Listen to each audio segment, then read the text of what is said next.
Dernier 14 juillet au Fénois également pour le contre-amiral Ray. Son commandement des forces armées en Polynésie française et dans la zone Asie-Pacifique prendra fin dans 2 semaines au 1er août. C'est le capitaine de vaisseau Geoffroy Dandigné qui prend sa suite. Jean-Mathieu Ray va rejoindre l'état-major à Paris. Il sera en charge des relations internationales de la marine. Et il est avec nous sur ce plateau ce soir pour revenir sur les 2 années qu'il a passées ici, sur les défis qui attendent son successeur. Bonsoir, merci d'être avec nous.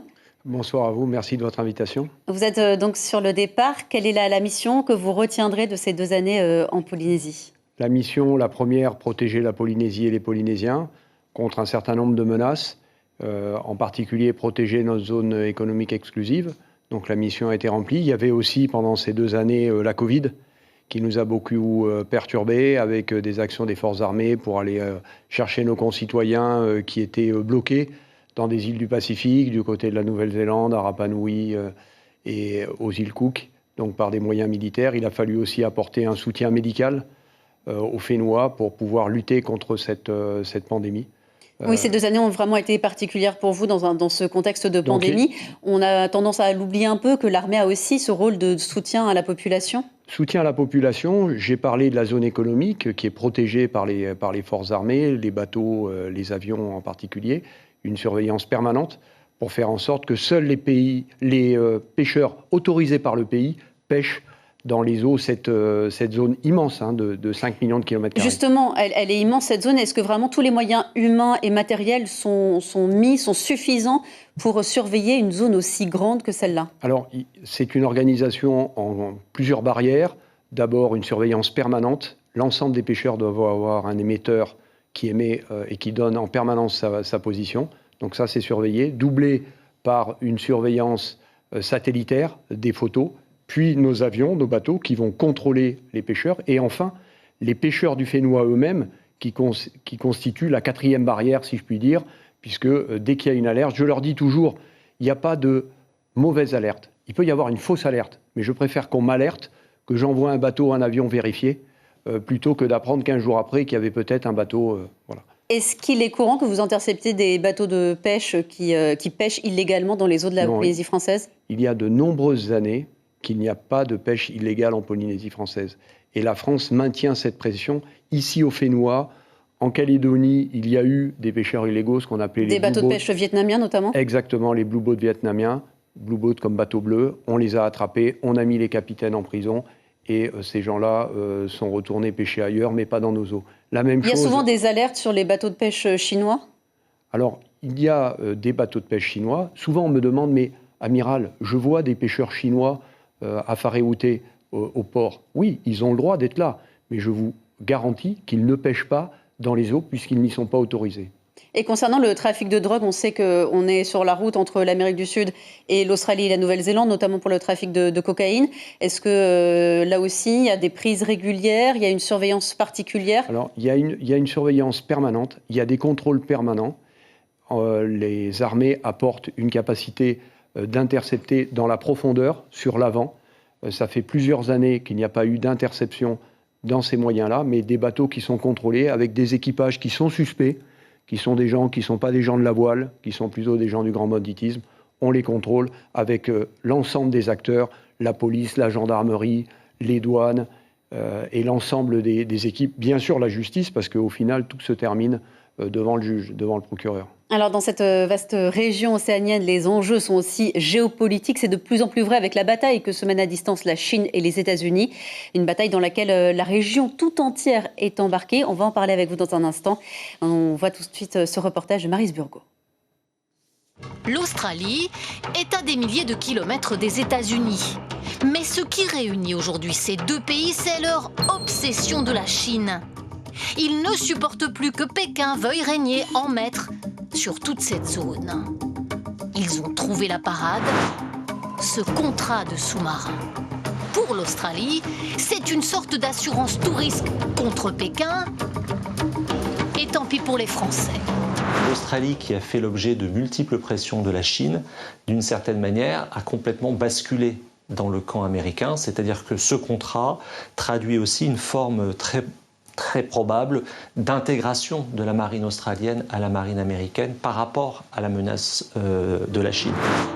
Un pacte entre Washington et Canberra au moment où les tensions militaires sont de plus en plus vives dans cette région. Dernier épisode, cette armada de 200 navires chinois que Pékin présente comme des bateaux de pêche. En fait, une milice maritime financée par la Chine pour défier les pays de la zone. Illustration parfaite de cet empire du milieu en quête de suprématie. Un comportement dans la région qui est perçu par l'Australie comme de plus en plus menaçant, notamment par exemple en mer de Chine méridionale où la Chine continue de militariser des îlots artificiels, ou bien dans le détroit de Taïwan où la menace sur Taïwan ne cesse de se renforcer. Cette confrontation entre l'Australie et la Chine couvait depuis des années. Mais la rupture définitive intervient en 2020. Pékin impose des sanctions économiques à l'Australie. Le vin, le bœuf, l'orge, le charbon sont surtaxés. Et c'est aussi cette guerre économique qui pousse les Australiens à s'abriter sous le parapluie américain. Amiral, en quoi ça nous concerne, ces jeux de pouvoir ?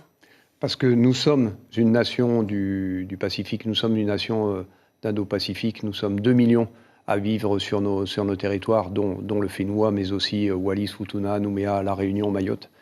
Et donc nous avons besoin d'assurer notre souveraineté et d'assurer la sécurité dans cette partie du monde.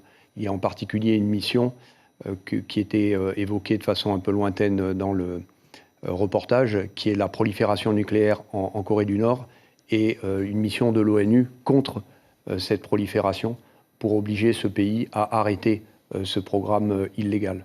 Il a beaucoup été question de la lutte entre la Chine et les États-Unis lors du dernier sommet du Forum des îles du Pacifique qui vient de se terminer à Suva, avec parmi les annonces majeures les îles Salomon qui renoncent à abriter une base chinoise, une base militaire chinoise pour rester proche de l'allié australien. Est-ce que ça c'est une nouvelle qui rassure la France ? La France se veut une puissance d'équilibre, c'est-à-dire que nous sommes les alliés des États-Unis d'Amérique, les plus anciens, ça c'est l'histoire, mais nous ne sommes pas alignés derrière eux. De la même façon, la République populaire de Chine enfreint périodiquement le droit international, mais nous maintenons le contact avec eux, et moi, à mon niveau, comme mon prédécesseur et comme mon successeur, nous maintenons un contact avec un général qui est basé à Canton, qui est l'alter ego d'Al-Passi, l'amiral français commandant dans la zone Asie-Pacifique, qui est basé ici au Fénois. Allié mais pas aligné avec les États-Unis, toujours allié aussi avec l'Australie, malgré cette histoire de sous-marins militaires. Oui, il y a effectivement eu une surprise qui a été perçue par la France comme une trahison. Et donc à partir de là, il faut reconstruire la confiance. Avec les États-Unis d'Amérique, c'est en cours, avec l'Australie. Mais nous continuons à travailler avec les Australiens. Au Tonga, en janvier, quand il a fallu agir ensemble, nous l'avons fait dans le cadre des accords France, Australie, Nouvelle-Zélande. Et maintenant, nous devons reconstruire cette confiance avec des Australiens dont nous partageons les valeurs. Des Australiens qui ont été, Première Guerre mondiale, Deuxième Guerre mondiale, se battent pour notre liberté, et ça, nous ne l'oublions pas. En quelques mots, rapidement, si possible, on voit avec la guerre en Ukraine que la guerre, elle se joue aussi au niveau numérique. Est-ce qu'il y a une surveillance particulière ici en Polynésie, notamment des câbles sous-marins ? Oui, les câbles sous-marins sont un enjeu. Ils doivent être protégés de la même façon. Ici, nous avons des capacités d'écoute pour la lutte cyber, qui est effectivement un nouveau domaine de lutte dans lequel nous devons être prêts à faire face aux attaques de nos adversaires. Merci beaucoup, Amiral, d'être venu sur notre plateau ce soir et bon vent. Merci à vous. L'information en continu sur Polynésie la première, Internet et réseaux sociaux.